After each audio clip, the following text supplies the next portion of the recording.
नमस्कार मैत्रिणींनो, शुभांगी रेसिपीजमध्ये आपले सर्वांचे स्वागत। आज आपण बनवणार आहे साध्या साबुदाण्याचा फराळी चिवडा। त्यासाठी आपल्याला 1 वाटी साबुदाणा पाण्यामध्ये 4 ते 5 तास भिजत घालायचा आहे। हा साबुदाणा भिजलेला आहे। यामध्ये आपल्याला थोडंसं चवीनुसार मीठ घालायचं आहे आणि तो मी एका परातीत काढून घेतला आहे आणि त्याला आपल्याला उन्हामध्ये 2-3 तास छान असा वाळत घालायचा आहे। त्याला कडक उन्हामध्ये आपण 2 ते 3 तास वाळून घेऊ। त्यानंतर बटाटा मी खिसून घेतला आहे। 2 बटाटे घेतले आहे आणि ते खिसून घेतलेले आहे। स्वच्छ पाण्याने धुवून एका कापडावर टाकून त्याला सुद्धा थोडंसं वाळून घ्यायचं आहे।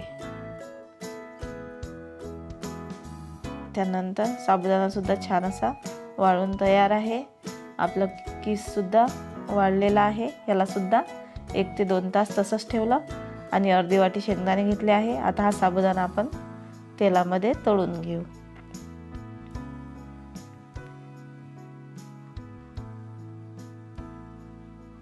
साबुदाणा तळून घेतला आहे। अशाच प्रकारे सर्व आपल्याला साबुदाणा हा तळून घ्यायचा आहे।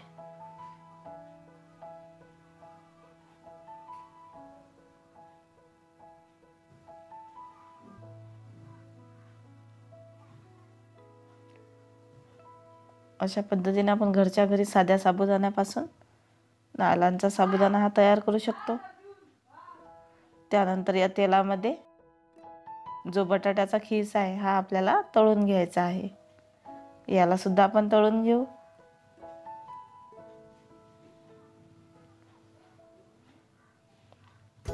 छान असा लालसर होईपर्यंत हा आपल्याला बटाट्याचा खीस तळून घ्यायचा आहे। खीस सुद्धा आपला तळून झाला आहे। आता आपल्याला शेंगदाणे तळून घ्यायचे आहे। शेंगदाणे सुद्धा आपल्याला छान असे लालसर होईपर्यंत तळून घ्यायचे आहे। त्यानंतर थोडेसे मी आलूचे चिप्स तळून घेत आहे।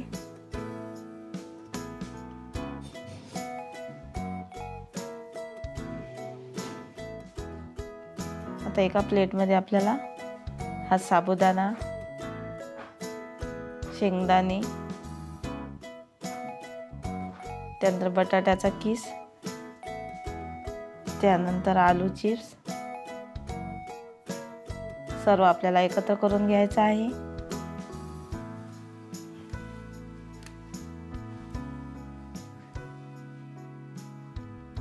आता यामध्ये चवीनुसार थोडंसं जिरं पावडर टाकायची आहे।